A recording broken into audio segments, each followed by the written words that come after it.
안녕하십니까. 웨일팀의 이형국입니다. 예, 만나서 반갑습니다. 저는 웨일팀에서 웨일 브라우저와 웨일 OS 개발을 담당하고 있고요. 제가 2013년도에 데뷔해서 첫 발표를 했는데 10년째 되는 해 오프라인으로 다시 발표를 하게 되어서 굉장히 영광입니다.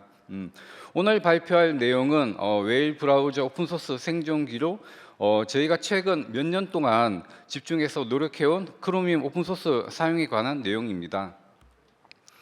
먼저 목차를 보시면 크게 네 가지 챕터로 나눠져 있는데요. 어떻게 보면 3장인 리베이스의 무게를 견뎌라가 오늘 발표 핵심 내용이 될 것 같습니다. 먼저 첫 번째 주제인 브라우저 오픈소스 전성 시대입니다. 브라우저란 무엇인가에 대해서 먼저 잠깐 살펴보고자 하는데요. 브라우저가 무엇인지 알아야 저희가 하고 있는 일에 대해서 좀 더 쉽게 이해를 하실 수 있을 것 같습니다. 브라우저가 무엇인가에 대한 답변으로는 워드 프로세스나 포토샵처럼 특정 목적을 위한 어플리케이션이다 라는 답변도 있을 수 있겠고, 인터넷이다 아니면 네이버다 등 여러 가지 답변들이 있지만 제가 생각한 답변은 플랫폼이다 입니다. 왜 그렇게 생각하는지 하나씩 살펴보도록 하겠습니다. 브라우저는 크게 보면 UI를 담당하는 브라우저 UI와 웹페이지를 렌더링하는 웹 컨텐츠, 이렇게 두 부분으로 나눌 수가 있습니다. 옴니박스를 통해서 주소를 입력해서 페이지를 내비게이션 하거나 아니면 브라우저에 있는 메인 메뉴를 통해서 화면을 캡처하는 등 여러 가지 브라우저에서 많은 기능들을 제공하지만 브라우저 핵심 기능은 웹페이지를 렌더링하는 것이다 라고 볼 수가 있습니다. 웹페이지 혹은 웹기술 자체가 어떻게 보면 웹 플랫폼이고, 최근에는 PWA 웹앱 같은 브라우저 기술을 활용하는 웹앱들도 널리 사용되고 있습니다. 웹의 또 유니크한 특징 중 하나는 크로스 혹은 유니버셜 플랫폼이라는 점이 있는데요. 세상에는 윈도우, 맥OS, 안드로이드 등 다양한 네이티브 플랫폼이 있지만 웹처럼 하나의 패키징으로 여러 플랫폼에서 동작하는 것은 웹이 유일하다고 볼 수가 있습니다. 그래서 웹을 크로스 혹은 유니버셜 플랫폼이라고 부르며 이를 가능하게 하는 것이 바로 브라우저라고 생각을 합니다. 그리고 웹의 또 하나의 특징은 굉장히 빠르게 발전하고 변화하는 플랫폼이다라는 점입니다. W3C 웹표준 단체에서는 매년 웹의 발전 비전에 대해서 제시하고 있으며 후구라는 프로젝트를 통해서 그 속도를 가속시키고 있는데요. 옆에 보시는 이게 W3C에서 몇 년 전에 웹의 비전에 대해서 공유한 내용인데 웹 RTC라든가 웹 페이먼트, 웹 VR, 웹어슨 등 꽤 많은 기능들이 현재 지금 구현돼 가지고 지금 플랫폼으로서 동작을 하고 있고, 최근에는 이뿐만 아니고 웹 GPU 같은 머신러닝을 돌리기 위한 그런 핵심 기능들도 웹 표준으로 제안해서 지금 빠르게 개발하고 있고요. 그리고 또 하나는 후구라는 프로젝트인데요. 아시겠지만 웹이 굉장히 보안을 굉장히 중요시하는 그런 레거시들이 많아가지고 좀 더 네이티브 플랫폼처럼 다양한 블루투스라든가 USB 같은 기능을 제공하고 싶은데 웹 표준 단체에서는 그 진행이 굉장히 느렸어요. 느려가지고 후구는 약간 구글 크롬 팀에서 드라이브하는 그 프로젝트인데, 후구라는 뜻이 보고라는 뜻처럼 굉장히 요리를 잘하면 맛있지만 잘못 다루면 굉장히 치명적인 것처럼 우리가 웹도 플랫폼으로 빠르게 발전하기 위해서는 이 보안 영역을 적당히 좀 다뤄야 된다. 보안을 무조건 차단하는 것이 아니고 어느 정도 보고처럼 잘 다뤄가지고 필요한 기능 개발하자라고 진행하고 있는 그런 프로젝트가 후구인데, 여기 보시는 바와 같이 웹 블루투스 API, 웹 USB 등등등 꽤 많은 기능들이 지금 개발이 됐고 지금 현재 사용을 하고 있고요. 이처럼 웹은 굉장히 빠르게 발전하는 플랫폼이다라고 볼 수가 있습니다. 그래서 브라우저를 개발하기 위해서 필요한 고려사항들은 제가 볼 때 세 가지가 있는데요. 첫 번째는 웹 표준입니다. 이전 장에서 제가 잠깐 설명드린 것처럼 웹은 여러 웹 표준 기능들을 빠르고 안정적으로 제공해야 하는 책임이 있으며 웹 표준을 제대로 지원하지 못하면 뭐 사이트 호환성 이슈 등이 발생하여 시장에서 사용되지 못할 수도 있습니다. 그리고 두 번째는 성능인데요. 웹페이지를 빠르게 렌더링해야 하면 물론 사용자 입력 또한 빠르게 처리를 해야 하는데 이를 위해서는 뭐 멀티 프로세스 아키텍처라든가 뭐 IPC 등 여러 가지 최신의 시스템 소프트웨어에서 요구하는 여러 설비들이 필요합니다. 그리고 마지막으로 보안인데요. 브라우저는 여타 다른 어플리케이션과 달리 늘 항상 네트워크가 연결되어 있습니다. 생각해 보시면 저희가 쓰는 뭐 워드 프로세스나 뭐 파워포인트가 인터넷에 연결되어 있지는 잘 않잖아요. 거죠. 대부분 다 로컬에서 동작하는데 브라우저는 그 서비스 특성상 항상 외부 네트워크와 연결되어 있기 때문에 해커들의 공격 1순위가 바로 브라우저입니다. 그래서 브라우저는 이런 공격들을 완화하기 위해서 뭐 샌드박스 구조나 뭐 세이프 브라우징 등의 기술들이 필요하며 특히 최근에는 여러 보안 패치들을 빠르게 업데이트할 수 있는 그런 설비들도 필요합니다. 그래서 이 브라우저를 개발할 때 보면 보통 두 가지 고민이 늘 있는데요. 자체 개발할 것인가 아니면 오픈 소스를 활용할 것인가인데요. 저희 웨일 팀도 마찬가지로 5년 전부터 이런 같은 고민을 했었고 5년 전에는 자체 개발하자라는 그런 결정을 먼저 했고 아시는 분들 아시겠지만 슬링이라는 저희 웹킷 기반의 포트를 개발해서 브라우저를 만들다가 결국에는 오픈 소스로 갈아탔는데요. 갈아타게 된 가장 큰 이유 중에 하나가 웹 플랫폼의 발전 속도입니다. 현재는 아까 설명드린 뭐 웹 GPU라든가 웹 페이먼트, 웹어슨 굉장히 많은 그런 기능들이 계속 추가가 되고 발전하고 있는데 이 발전 속도를 이젠 한 회사에서 도저히 커버하기 힘든 그런 수준까지 왔고요. 그 대표적인 예가 MS. 최근까지 마이크로소프트 같은 경우 아시겠지만 뭐 트라이던트라는 자체 엔진을 가지고 엣지라는 그런 브라우저를 만들고 있었는데 결국에는 자체 엔진을 포기하고 엣지도 크로미움이라는 오픈 소스를 사용하게 된 것도 어떻게 보면 이 브라우저의 발전 속도로 도저히 한 회사에서 따라가기 힘든 그런 구조라서 그렇게 했고요. 그래서 이제 브라우저에서 어떻게 보면 오픈 소스를 활용하는 것은 옵션이 아닌 필수인 시대가 왔다라고 볼 수가 있습니다. 두 번째 웨일 브라우저와 크로미움 관련된 이야기인데요.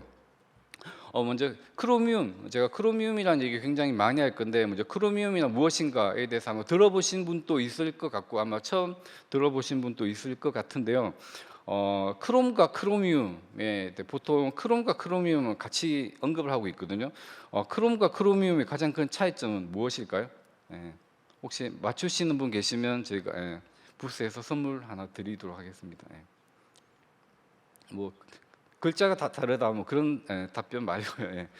정확한 답변은 아이콘 모양이 달라요. 보시면 크롬은 약간 이렇게 알록달록한데 크로미움 약간 블루톤으로 약간 블루톤 계열인데 아마 리눅스 사용해 보시는 분들은 아시겠지만 가끔씩 보면 뭐 크롬 설치하라 그랬는데 설치는 아이콘이 약간 블루톤, 이거 뭐지 이상한 게 설치가 됐나라고 보실 수 있는데 크로미움 이런 식의 블루톤입니다. 블루톤인데 크로미움이 정확히 뭐냐면 구글 크롬의 오픈 소스가 크로미움이에요. 그러니까 구글이라는 제품을 먼저 구글에는 오픈 소스화 시킨 게 크로미움인데 그럼 오픈 소스 한 거랑 제품이랑 차이점이 무엇인가라고 보시면 가장 큰 차이점 아이콘 그거 하나가 있고 두 번째는 QA. 그냥 어떻게 보면 크로미움 오픈 소스를 그냥 오픈했기 때문에 아무도 테스트를 안 해주거든요. 물론 뭐 약간 자동화 테스트 설비들이 있어가지고 어느 정도 테스트 관리하고 있지만 얘가 제품을 하기 위한 테스트는 따로 안 거치거든요. 구글에는 크롬 QA 팀이 있어가지고 크로미움 오픈 소스 가져다가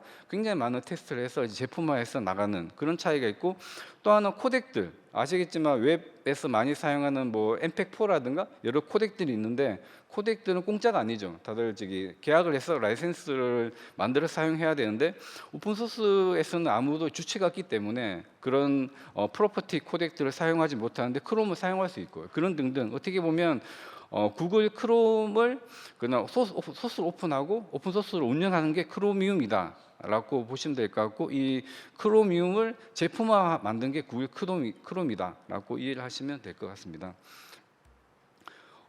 그래서 이제 크로미움은 브라우저를 만드는 이제 공통 프레임워크까지 됐는데요. 저희가 이 크로미움을 사용한 5년 전만 해도 이 크로미움은 그냥 말 그대로 구글만 사용하고 있는 구글에서 사용하고 있는 그런 오픈 소스였는데 아마 저희 웨일 팀이 아마 굉장히 빠르게 아마 오페라보다 먼저 더 크로미움을 가장 빨리 도입을 했다라고 저는 생각을 하는데요.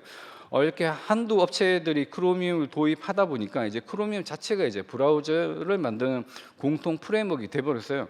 여기 보시는 이게 크로미움이거든요. 이게 작아서 잘 안 보이시겠지만 예, 저기 깃 클론으로 크로미움 코드를 다운받아서 빌드를 하면은 이런 모양이 생겨요. 여기 보시는 여기 보시는 메뉴바라든가 여기 보시면 여기 잘 안 보이시면 크로미움이라는 글자가 있거든요.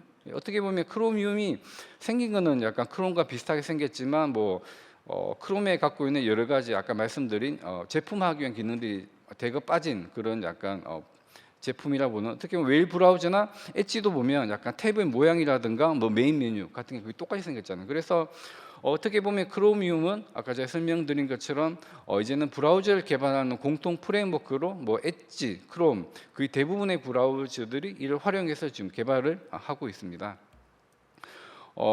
크로미움에 대해서 좀 더 깊게 설명을 드리면, 일단 크로미움 코드들을 다운받으면 오른쪽에 보시는 바와 같이 이런 디렉토리가 보이고 굉장히 좀 복잡하게 생겼지만 크게 보면 세 가지 모듈로 나눠져 있습니다. 메뉴에 있는 크롬, 이게 크롬이 아시겠지만 이게 크롬 브라우저 이름도 되지만 UI라는 뜻도 있거든요. 그래서 크롬은 UI에 담당한 아까 보신 탭, 여러 가지 툴바 아니면 메인 메뉴 등 UI를 담당하는 폴더가 크롬 폴더고, 밑에 있는 컨텐츠 폴더가 웹 엔진이에요. 아까 브라우저는 웹 플랫폼이다라고 설명드린 것처럼 웹 플랫폼에 관련된 모든 것들이 담겨 있는 게 컨텐츠 영역이고, 베이스라고 크로미움 프로젝트에 굉장히 중요한 그런 폴더가 있고요. 총 세 가지 폴더로 나눠져 있고, 굉장히 나중에 크로미움 코드를 약간 스터디 하시는 기회가 되시면 이게 굉장히 많더라도 크게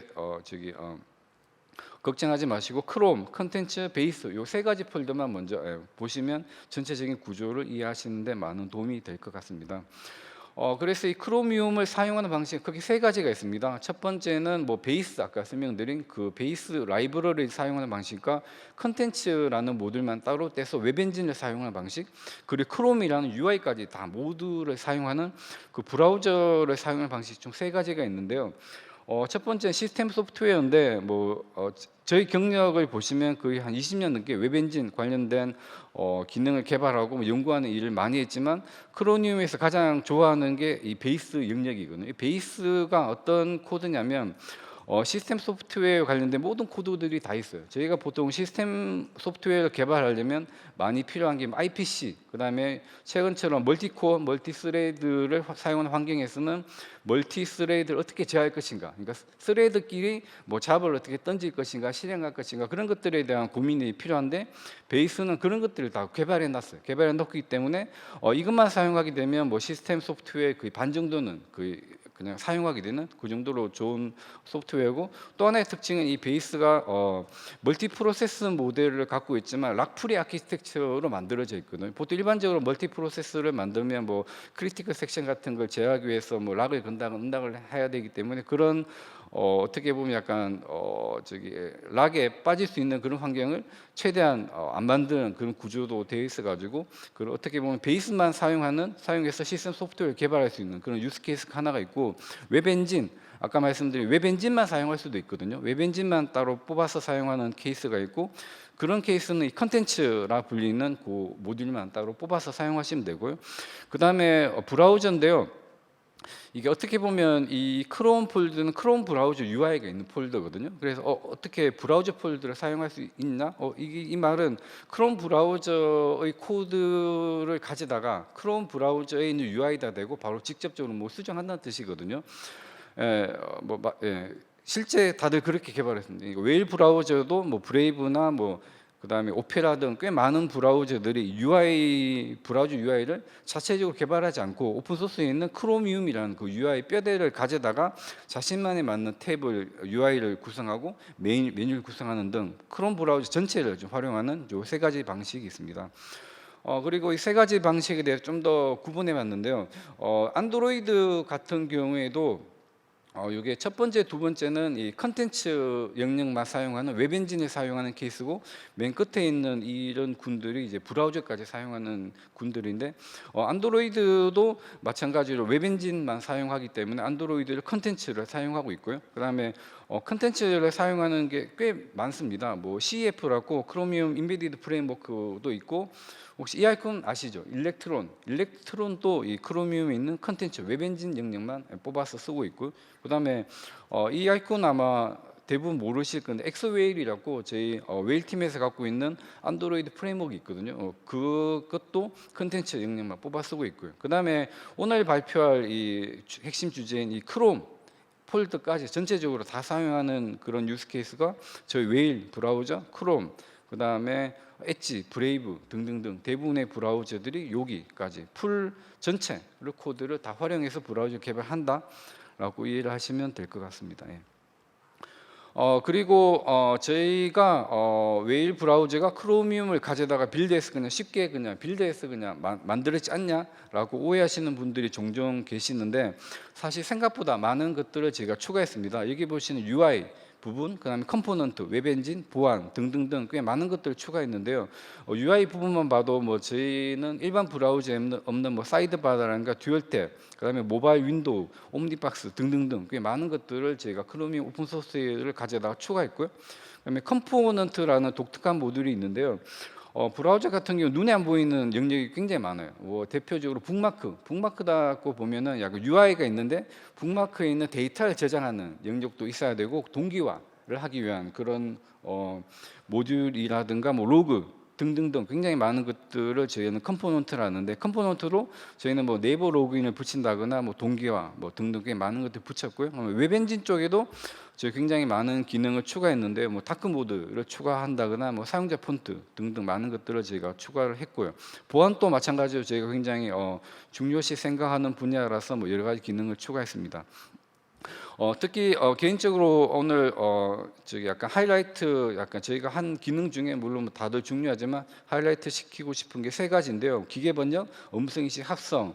어떻게 보면 약간 이런 AI 기술들을 제공하는 브라우저가 생각보다 많지 않습니다. 왜냐하면 이것들을 가능하기 위해서는 브라우저 벤더사 역량을 뛰어넘거든요. 보통 브라우저 벤더는 브라우저만 잘 만드는 기술을 갖고 있지, 뭐 기계 번역을 한다거나 음성인식 합성을 하는 그런 AI 기술들을 많이 갖고 있지 않는데, 이런 것들은 저희가 다 구현해서 집어넣은 게 바로 팀 네이버의 기술력이지 않을까라고 생각합니다. 뭐 기계 번역은 아시겠지만 팝워크의 기술을 제가 사용했고, 음성 인식과 음성 합성은 클로바의 기술을 제가 접목해서 연결하였습니다. 네. 어디 갔지? 네. 그리고 웨일 OS도 있는데요. 뭐 아시는 분들은 아시겠지만 제가 1년 반 전에 웨일 OS를 공식 리리즈했는데요. 웨일 OS도 크로미움 OS라는 그 오픈 소스 기반으로 만들었으면, 보시는 바와 같이 이쪽도 생각보다 많은 것들을 저희가 구현해서 웨일 OS도 만들었습니다. 웨일 OS는 뭐 약간 브라우저와 좀 다르게 좀 독특한 기능은 뭐 디바이스 제어 이런 기능들이 있거든요.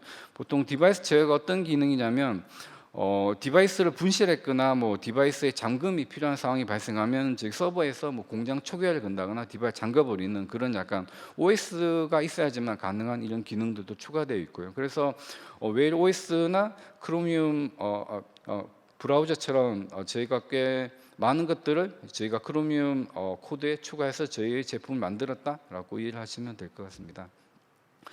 그리고 제가 이 크롬이 어떻게 활용을 했는지는 이 레이어별로 제가 정리해봤는데요. 크롬 아까 말씀 UI적인 부분은 이게 듀얼탭, 뭐 사이드바 등등등 과연 많은 기능을 여기서 수정했고요.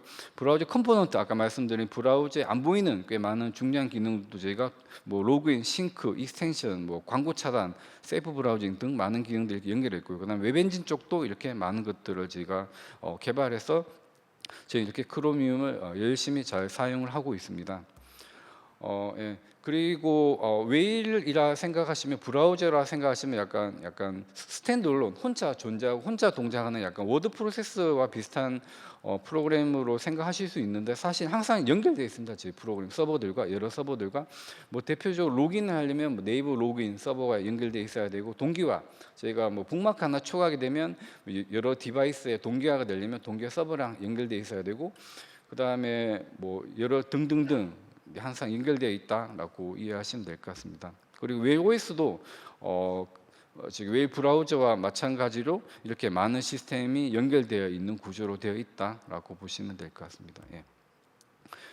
지금까지 웨일이 크로미움이란 무엇이고 그다음에 저희가 크로미 어떤 식으로 활용하고 있는지에 대한 내용을 설명드렸고, 이제 3장인 오늘의 핵심 주제인 리베이스의 무게를 저희가 어떻게 견디고 있는지에 대한 내용에 대해서 발표를 하도록 하겠습니다.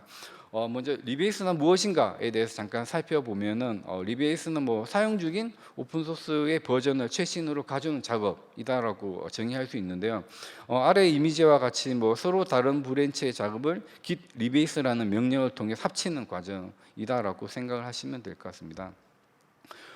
브라우저에서 리베이스가 왜 중요한가라고 잠깐 살펴보면은, 아까 말씀드린 것처럼 브라우저는 굉장히 빠르게 발전하는 그런 웹 플랫폼이라서 빠른 속도로 지금 따라가야 된다. 그게 굉장히 중요한 내용이고요. 두 번째는 이 리베이스 속도를 따라가지 못하면 사이트 호환성, 보안이 굉장히 취약해집니다. 대표적으로 뭐 크롬 같은 경우에는 뭐 지난달에 웹 어슨이라는 기능이 들어와서 웹 페이지들 열심히 사용하고 있는데, 웨일이 그 기능을 만약에 리베이스 못해서 만약에 못 넣었다면은 웨일 브라우저 사용하는 사용자도 웹 어슨 기능을 사용하지 못해서 페이지 로그인을 못한다거나 그런 굉장히 치명적인 그런 것들이 발생하고 있고요.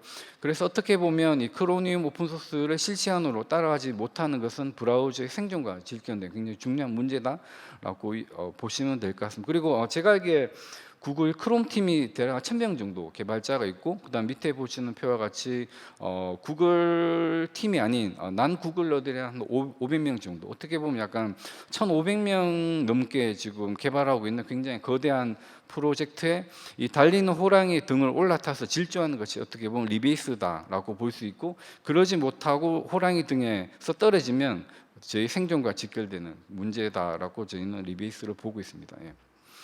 그리고 이 브라우저 리베이스가 굉장히 어려운 이유는 크게 세 가지로 볼 수가 있는데, 첫 번째 코드 사이즈. 아까 제가 뭐 디렉토리 잠깐 보여드렸다시피 크로미움 같은 경우 최소 6만 개 정도 파일이 갖고 있거든요. 6만 개 정도면 어떤 느낌이냐면, 빌드할 때 저희가 i9 가장 최신의 그런 CPU를 사용하면 한 1시간 50분 정도 걸려요. 빌드하는 데는. 딱 빌드하면 보통 저희 개발자들은 1시간 50분 정도 지켜보고 있죠. 빌드 빨리 끝나라. 예, 오래 걸리는 멀티 플랫폼입니다. 저희가 뭐 리베이스 한 번 할 때마다 한 플랫폼만 하면 그나마 할 만한데, 보시면 윈도우즈도 해야 되고 맥도 해야 되고 뭐 리눅스도 해야, 안드로이드 해야 되고, 굉장히 여러 플랫폼을 리베이스 해야 되기 때문에 리베이스 난이도 높고요. 그다음에 테스트, 아까 브라우저가 플랫폼이기 때문에 뭐 브라우저의 기본 기능, 아까 보여드린 뭐 캡처라든가 탭이라든가 여러 가지 기능들도 다 테스트해야 되지만, 뭐 웹 엔진 기능들 또 다 테스트해야 되고, 사이트 호환성 등등등. 그래서 어떻게 보면 브라우저 리베이스가 생각보다 이런 굉장히 힘든 어려운 작업이다라고 볼 수가 있습니다. 그리고 저희도 굉장히 평화로운 시절이 있었습니다. 저희도 저희 나름대로의 계획이 있었는데요. 저희는 전통적인 기능 기반의 배포 방식을 유지하고 있었습니다. 기능 기반 배포라면 저희 보통 뭐 소프트웨어 개발하거나 배포할 때 보면 개발자나 기획자들이 다 모여가지고 ABC 기능을 개발하자라고 뭐 하면은 다 모여가지고 ABC 기능은 대충 한 3개월이 걸릴 것 같아요. 뭐 그럼 3개월 뒤 배포합시다. 그런 식으로 보통 배포 날짜가 결정이 되는데, 저희도 마찬가지로 보시면 뭐 19주, 29주, 23주 이렇게 걸리는 거는 이게 중간중간에 굉장히 많은 기능들 개발했었어요. 아마 29주가 걸렸던 이때는 아마 제가 웨일온이라는 굉장히 큰 비디오 컨퍼런스 서비스를 개발한다고 조금 약간 배포가 29주 정도 걸렸고요. 이렇게 저희도 저희 나름대로 계획대로 약간 전통적인 기능 기반의 배포 방식으로 배포를 하고 있었는데, 갑자기 2021년도 상반기에 크롬이 배포 속도를 높이겠다라는 정책을 발표했습니다. 배포 속도를 높이겠다는 이유는 크게 두 가지인데, 첫 번째는 뉴 피처들, 아까 말씀드린 웹은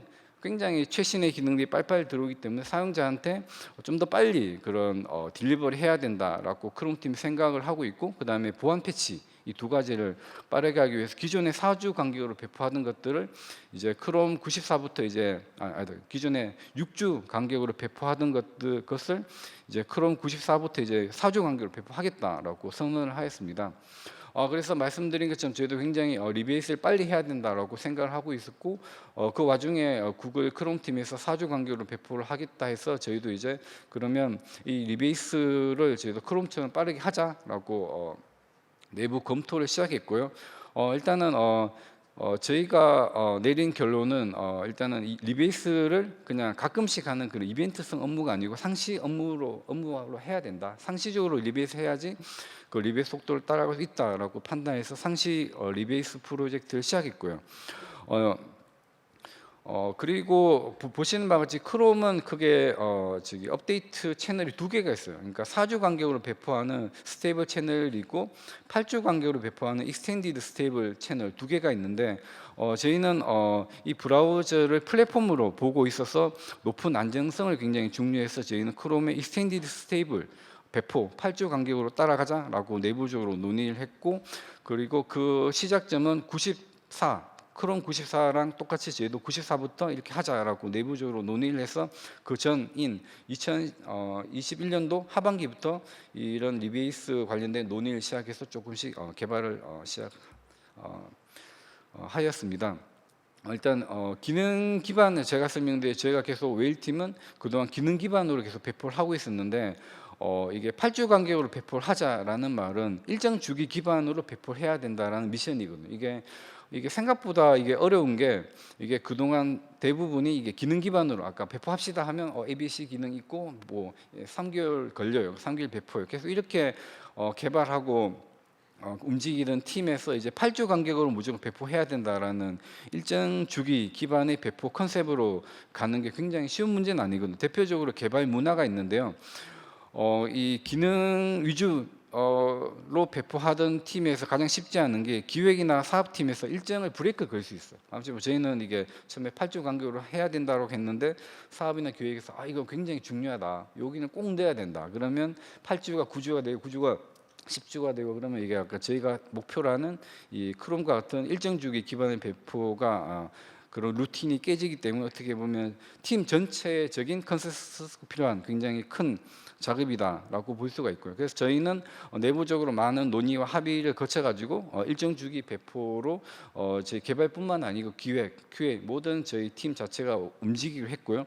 그다음에 부수적으로 저희가 이렇게 일정 주기 기반의 배포를 하게 됨으로써 또 하나의 이점은 웹 생태계 전반에 걸친 예측 가능성을 확보하게 됐습니다. 예측 가능성이라면 보통 A라는 기능이 언제, 저희가 웨일팀에서 A라는 기능 개발하고 있어요라는 게 알지만 이게 언제 나올지 도저히 뭐 예측하기 힘든데, 제가 말씀드린 8주 간격으로 배포가 있기 때문에 보통 웹 생태계에 많으신 분들 웨일에 있는 크로미움에 있는 뭐 웹어스이라는 기능이 웨일팀에서 리베이스하고 있으니까 뭐 언제쯤이면 이게 들어오겠네라고 예측을 해가지고 이런 것들을 미리 웹 서비스에 준비해서 뭐 개발할 수 있죠. 그런 식으로 예측 가능성도 제가 이번에 확보를 했고요.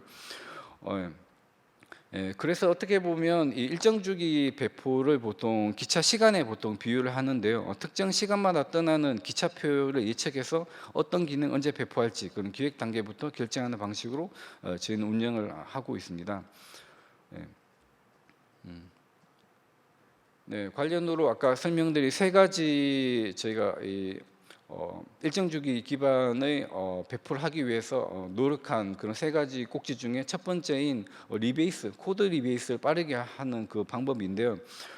저희는 빠른 이 코드 리베이스를 하기 위해서 리베이스 보스를 만들었습니다. 원래 저희는 처음에는 저희가 리베이스하는 방식을 잠깐 설명드리면, 이 크로미움이라는 이 오픈소스 코드 플러스 웨일, 제가 아까 보여드린 굉장히 많은 그 기능을 합쳐가지고 저희 넥스트 버전인 뉴 웨일을 만들고 있는데, 보통 리베이스 할 때마다 한 12,000개 정도 패치들이 만들어져요. 12,000개. 아까 말씀드린 왜 이렇게 많은 패치들이 만들어지냐면, 제가 대략 통계를 한번 내보니까 크로미움은 매달 한 21,274개의 파일이 변경이 되고 있어요. 아까 말씀드린 1,500명의 개발자들이 계속 일하고 있죠. 그리고 73만 5,896개의 라인이 추가가 되고 40만 개 라인이 삭제가 되고 굉장히 많은 그런 변경점이 있는 그런 프로젝트다. 그리고 저희도 보면 굉장히 많은 기능을 넣기 때문에 한 10,000개 정도 파일을 손댔거든요. 뭐 직간접적으로 수정을 해가지고 이런 상태에 대한 그 프로젝트를 리베이스를 하려고 제일 처음에는 저희 사람이 있어요. 사람이 손으로 이쪽 코드를 요로 git 리베이스 하면 계속 했는데 도저히 하다 보니까 도저히 사람이 할 일이 아니더라고요. 계속 git 어플라이 하고 컴플릿 나면 컴플릿 해결하고 막 그 하다 보니까 도저히 안 되겠다. 우리도 자동화하자라고 해서 자동화를 하기 위한 여러 가지 서비스들을 만들었는데 그 대표적인 게 리베이스 봇이다라고 볼 수 있습니다. 그리고 이게 설명드린 것처럼 코드 리베이스를 가장 잘하는 방법은 이 말씀드린 코드 컴플릿을 최소화하는 거예요. 제일 이상적인 거는 여기 있는 12,000개 파일이 컴플릿 없이 쑥 들어오면 그냥 딱 끝나는데 세상 일이라는 게 그렇게 간단하지 않죠. 그래서 일단은 저희의 현실을 보시면 리베이스 봇이라는 걸 만들어서 자동으로 크로미움에 있는 코드와 웨일에 있는 코드를 뉴 웨일 코드로 git 어플라이하는 그런 머신을 만들었는데 머신은 보신 바와 같이 젠키스 가지고 개발했고 파이썬 스크립트 가지고 만들었는데 저희가 이 머신이 하는 거 생각보다 심플합니다. git 어플라이를 하는 거죠. 그냥 12,000개를 하는 건데 제가 테스트 해보니까 80% 정도는 그냥 쑥 들어가요. 생각보다. 왜냐하면 이게 꽤 많은 부분이 저희가 개발하는 것보다는 크로미움에서 개발하는 게 많기 때문에 크로미움에서 개발하는 그 많은 코드들 그냥 쑥 들어가거든요. 주로 저희가 수정한 부분들이 많이 컴플릿 발생해서 한 80개는 쑥 들어가고요. 그리고 굉장히 중요한 사항은 컴플릿 발생 시 커밋이 아닌 파일 단위로 지금 관리하고 있어요. 어떻게 보면 이게 저희 리베이스를 관리하는 약간 대외비 같은 기술인데요. 보통 이게 파일 단위 관리하게 되면 이게 작업 순서 관리가 가능합니다. 이게 제가 무슨 말이냐면 보통 컴플리트가 뭐 커밋 단위 하면 1번, 2번, 3번이 만약에 git 어플라이 해야 되는데 두 번째 커밋이 만약에 컴플릿 발생했어요. 이걸 반영하려면 두 번째 개발한 사람이 반영해야 되거든요. 그러면 세 번째, 네 번째 하는 사람 기다려야 돼요. 두 번째 하는 사람이. 그렇게 되면 어떤 식이냐면 뭐 동시에 리베이스를 못 하고 그리고 그 가운데 껴온 분이 만약에 휴가에 가시거나 어디 만약에 멀리 리프레시 휴가 15일 정도 가시게 되면 리베이스를 못 하게 되는 거죠. 그런 현상이 발생해서 저희는 어떤 방식을 취했냐면 이거를 커밋 단위가 아닌 파일 단위로 일단 만들어요. 리베이스 봇이 하는 일이 뭐냐면 일단은 컴플릿이 발생하면 컴플릿이 발생한 그 커밋을 그냥 커밋 단위로 안 넣어놓고 파일로 만들어서 그 파일을 떨고 나요. 이건 A라는 파일에서 컴플릿 발생했고 컴플릿의 요소는 요거다라고 만들어 놓고 넘어가죠. 그렇게 쭉 하면은 이제 80%쑥 들어가고 20%의 컴플릿이 난 파일들은 파일 단위로 이렇게 따라 분리가 돼서 이렇게 다 저장이 되거든요. 그리고 이런 과정을 여기 보시는 바와 같이 리베이스 봇이 해서 이건 저희 GitHub 저희가 내부적으로 사용하고 있는 그 PR인데 이렇게 리베이스 봇이 KR로 시작하는 친구가 이렇게 현재 지금 저희가 112 버전을 리베이스하고 있거든요. 이렇게 만들어서 매일 이 리베이스 봇은 주말마다 돌려요. 주말마다 리베이스 봇이 돌아서 이런 식으로 딱 만들어서 매주 아침마다 매주 월요일마다 저희 출근하게 되면 리베이스 봇이 딱 만들어 놓죠. 지난주에 들어온 코드 요겁니다라고 만들어 놓으면 저희 요걸 가지고 코드를 이제 컴플릿 해결을 하고 있는데요. 이 파일 단위로 관리를 하다 보니까 이점이 그 두 가지인데 첫 번째는 작업 순서에 관계없이 일할 수 있다. 왜냐하면 이게 생각보다 저희 경험상 이게 컴플릿의 의존성은 대부분 폴더 단위로 많이 일어나거든요. 대표적으로 뭐 아까 UI 코드가 있고 웹엔진 코드가 있는데 웹엔진 코드에 뭔가 컴플릿이 발생을 한 거는 UI 코드랑 크게 영향이 없거든요. 근데 이 커밋 방식으로 제가 해결하다 보면 웹엔진에 발생한 이 커밋이 해결 안 되면 UI 코드로 넘어갈 수가 없거든요. 그래서 저희는 이 파일 단위에 분리했기 때문에 웹엔진 코드에 있는 컴플릿과 UI 폴더에 있는 컴플릿을 동시에 할 수도 있고 여러 명 할 수도 있고 그런 구조를 만들어서 속도를 많이 높였다라고 볼 수 있을 것 같고요. 그리고 리베이스는 저희 경험상 자주 해야 돼요. 자주. 리베이스 자주 하면 코드 컴플리트가 드라마틱하게 줄어든다. 그거는 뭐 저희 팀이 경험한 거고 이 같은 얘기를 구글 엔지니어는 이렇게 일한다라는 거기에도 나와 있더라고요. 인프라는 더 자주 변경할수록 변경이 오히려 쉬워진다.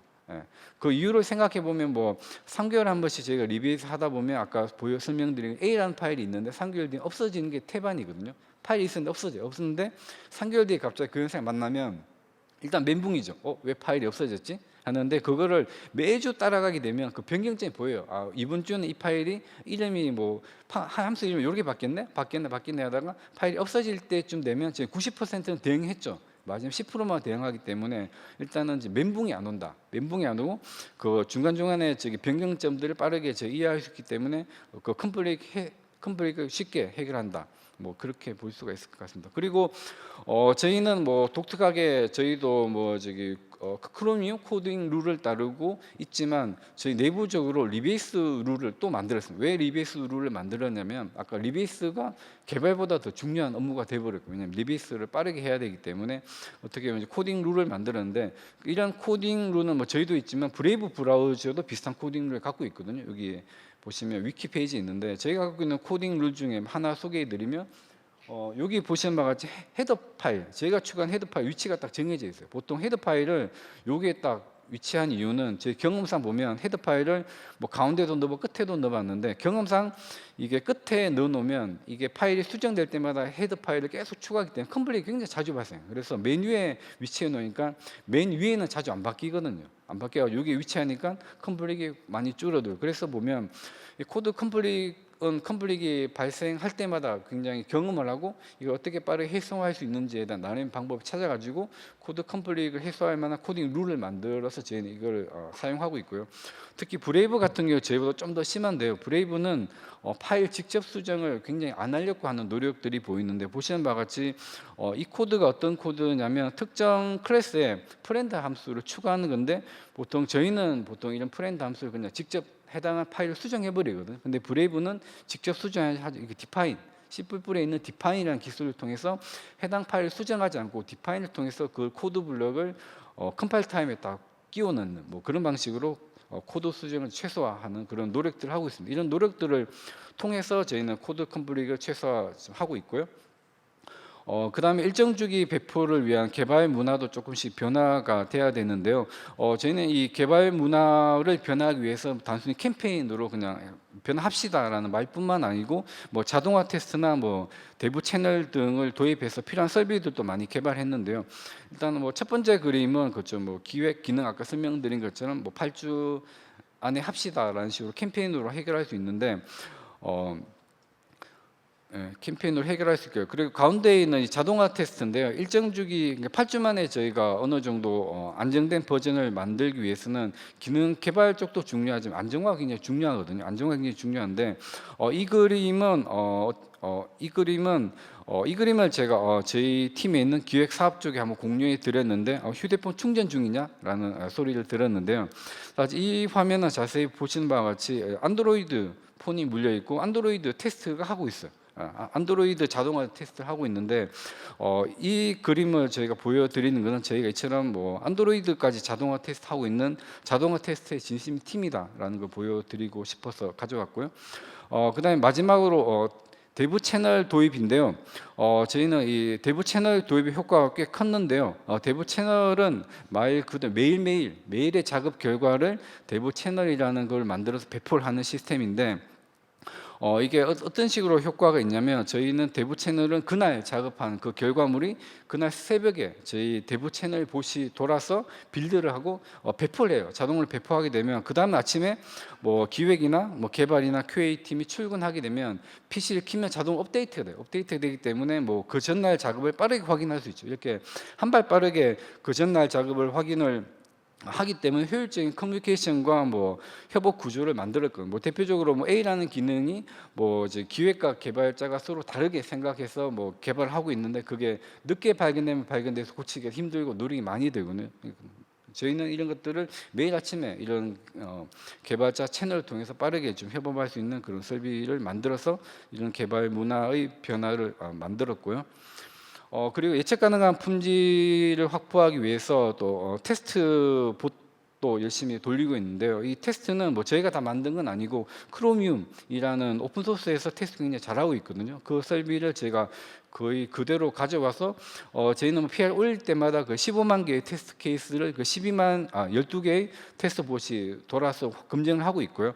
옆에 보시는 바와 같이 테스트 돌다 실패하면 이렇게 빨간색으로 노티하고 다시 수정하고 하는데, 이렇게 15만여 개의 테스트 케이스를 돌리기 때문에 어느 정도 예측 가능한 품질을 확보할 수 있다라고 볼 수가 있습니다.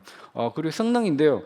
성능은 저희 뭐 PR만큼 자주는 못 돌리지만 배포 전에 약 한 350여 개의 테스트 케이스를 돌려가지고 제 성능 리그렛이 있는지 좀 확인을 하고 있고요. 그리고 메모리도 저희가 물론 아까 보여드린 이 텔레메트리라는 자동화 설비를 통해서 성능과 메모리를 체크하지만 그래도 추가적으로 저희는 뭐 네이버라든가 많은 페이지들을 자동으로 몇 시간 동안 돌면서 메모리 릭이 없는지 이렇게 체크하는 이런 자동화 봇도 돌리고 있습니다. 예, 그래서 저희는 3장의 결론인데요. 원래 2021년까지 저희는 이렇게 29주, 23주, 12주 이렇게 막 랜덤하게 배포하는 저희 기능 기반의 배포하던 팀에서 이렇게 아까 설명드린 여러 가지 것들을 저희가 만들고 도전을 해서 올해 작년 보시면 그 9주 간격으로 다 끊어냈거든요. 모든 배포가 다 9주 간격으로 끊어냈는데 아까 8주 만에 한다고 했는데 왜 9주냐라고 보실 수 있는데 일단은 8주 만에 끝나요. 끝나서 8주 만에 대부 채널로 일부 사용자들 사용하고 있는데 저희가 경험해 보니까 크롬니움 같은 경우 생각보다 한국어 IM이나 한국어 사이트에 리그레션 종종 있어요. 뭐 대표적으로 올 초만 해도 저기 크롬 브라우저로 뭐 은행 사이트 가면 갑자기 브라우저 행이 걸려라는 이슈가 굉장히 유명했었거든요. 그런 것들은 어떻게 보면 약간 크롬 브라우저 같은 경우는 글로벌 브라우저이기 때문에 한국에 있는 굉장히 엣지 있는 그런 여러 가지 테스트 케이스까지 커버 못해서 발생 현상인데 저희는 그런 것까지 좀 신경 써야 되기 때문에 크롬 배포하고 일주일 정도 그런 아주 큰 리그렛이 있는지 없는지 체크를 하고 배포를 하기 때문에 9주에 배포를 하고 있습니다. 그래서 현재 지금 저희 웨일팀은 이렇게 리베이스 무게를 자동화 테스트와 이 개발 문화의 그런 변화를 통해서 힘들게 지금 견뎌내고 있는 중에 있습니다. 그리고 마지막으로 지금 생존을 넘어서 기여하기인데요. 저희 웨일팀은 지금 국내 웹 생태계 이슈에 굉장히 관심이 많습니다. 아시겠지만 뭐 굉장히 유명하고 좋은 글로벌 브라우저 벤더사들이 많죠. 뭐 크롬이라든가 뭐 엣지, 뭐 파이어폭스, 사파리 등등등 많은데 이런 글로벌 브라우저 벤더사들 같은 경우 글로벌 이슈에 관심이 많지 생각보다 국내 이슈에는 관심이 없는 것 같습니다. 저희 경험상. 그런데 저희는 약간 로컬 유저 퍼스트라는 전략도 굉장히 중요하기 때문에 국내 웹 생태계 이슈는 굉장히 저희 중요한 관심사인데요. 대표적으로 뭐 아시는 것처럼 공인인증서 굉장히 저희 한국에서만 쓰는 그리고 제가 유럽에 있는 한국가 정도 사용하고 있는 굉장히 유니크한 기능인데 이 공인인증서 기반 전자서명이 웹 표준에 안 들어갈 이유는 없거든요. 왜냐하면 더 굉장히 다양한 기능도 많이 하고 있는데 제가 볼 때 이 공인인증서가 웹 표준에 못 들어간 이유는 글로벌 브라우저 벤더사들이 그게 관심이 없었던 것 같아요. 왜냐하면 글로벌 벤더사들은 글로벌하게 지금 이슈들 대표적으로 웹 페이먼트를 빨리 개발해야 된다. 뭐 웹 어스이라든가 뭐 여러 가지 이슈를 해야 되는데 한국이나 특정 국가에서 굉장히 널리 쓰이고 굉장히 중요한 기술까지 신경 쓰기에는 뭐 여유가 없는지 아니면 우선순위 문제인지 굉장히 낮았는데 이런 부분들은 저희가 굉장히 중요하게 생각하고 저희도 굉장히 지금 관심 있게 드라이브하고 있는 장면인데 여기 보시면 이게 저거든요. 잘 보이시나 모르겠네요. 예. 이거는 저기 W3C라고 웹 표준 단체가 있는데요. 저희가 2017년도에 저희가 웨일팀이 가서 방금 설명드린 인증서 기반 전자서명을 표준화 시켜보려고 모여서 이슈업 시켰고 이렇게 여러 관련된 웹 표준 관계자들이 모여서 열심히 얘기 낼 거예요. 한국에서 굉장히 널리 쓰이는 기술이고 이걸 표준화하면 좋겠다라고 제안을 했는데 결론은 잘 안 됐어요. 그 자리에서 굉장히 뭐 끄덕끄덕 고개도 듣고 굉장히 중요해 보이네라고 했는데 그다음에 연락이 없더라고요. 예, 보통 일반적인 거는 거기에서 끝나요. 거기서 끝나고 좀 더 이 웹 표준 관련으로 관심 있으신 분들은 표준화까지 해볼 수 있거든요. 이거는 관련된 스펙을 저희가 저랑 저희 팀에 있는 최병훈님과 함께 저기 표준화까지 만들 거예요. 웹 인증서 API를 만들어 가지고 개발했는데 이거는 뭐 아직 표준화 승인은 난 거 아니에요. 이렇게 웹 표준 API 이런 식으로 표준까지는 누구나 만들어 볼 수 있거든요. 만들어 가지고 제안했는데 이것도 큰 관심이 없더라고요. 관심이 없는데 저희가 할 수 있는 건 하나가 더 있어요. 보통은 여기까지 끝나는데 저희는 브라우저 벤더 사기 때문에 이 기능을 개발할 수 있어요. 보통은 웹 표준에 관련된 많은 기능들이면 웹 표준이 아닌 비표준 기술들이라도 필요하면 브라우저에서 개발해서 넣어서 시핑을 해버리는데 보통 저희도 그게 가능한 팀이기 때문에 이런 웹 서티피케이트 API 기능을 개발해서 저희가 시핑해가지고 예전에 신한은행과 같이 콜라보해서 지금 서비스 했는데 지금은 없습니다. 이게 한 몇 개월 잘 사용을 했는데 저희가 이거를 좀 조금 약간 열심히 하려는 타이밍에 모바일 인증서가 굉장히 떠가지고 그게 관심을 못 받더라고요. 그래서 페이드아웃 시켰지만 이렇게 해서 저희는 국내 생태계 이슈를 그냥 방관하지 않고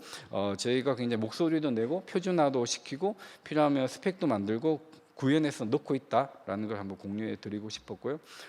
두 번째로 피싱인데요. 아시겠지만 국내 보안 관련된 기능은 저희 웨일팀이 가장 노력하는 분야거든요.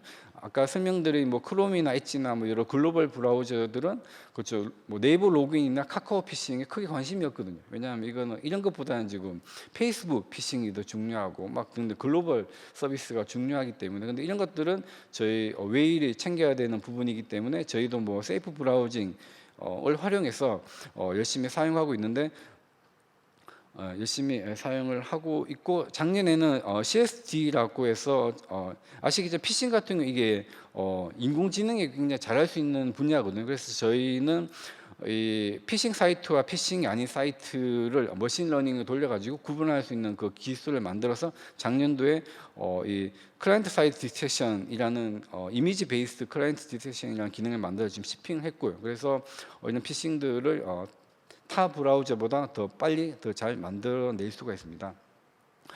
예. 그리고 마지막으로 오픈소스 컨트리뷰션 된 관련된 내용인데요. 그 꽤 많으신 분들이 웨일 팀이 크로미움을 사용하는 건 알겠는데 사용만 하지 않느냐라고 굉장히 냉소적으로 보시는 분들이 종종 있는데 그렇지 않고 저희도 이 오픈소스 컨트리뷰션에 굉장히 기여를 하기 위해서 노력하고 있고요. 일단 저희 자체의 기준인데 2021년도에는 4위 했다가 5위 했다 작년 4위로 지금 컨트리뷰션 하고 있는데 여기 넘버들을 보시면 저희가 한 74건 정도 오픈소스 컨트리뷰션 했고요. 물론 3등은 삼성이고 뭐 1등은 H, 1등 MS팀 등등 있는데 넘버를 보시면 크게 많이 차이 안 나요. 그리고 저희는 11명이 지금 컨트리뷰션 하고 있고 저희 밑에 보시는 차이들이 꽤 많이 나거든요. 그리고 11명 중에 저도 포함되어 있습니다. 그래서 저희는 이처럼 오픈소스 그냥 가져다 사용만 하지 않고 굉장히 컨트리뷰션 열심히 해가지고 이 크로미움 오픈소스 시티즌으로서 그런 책무도 좀 열심히 좀 하고 있습니다. 네, 이상으로 제 발표를 마치겠습니다. 발표 내용이 너무 길어가지고 Q&A는 따로 웨일 부스로 오시면 관련된 Q&A를 따로 진행하도록 하겠습니다. 이상으로 마치겠습니다. 감사합니다.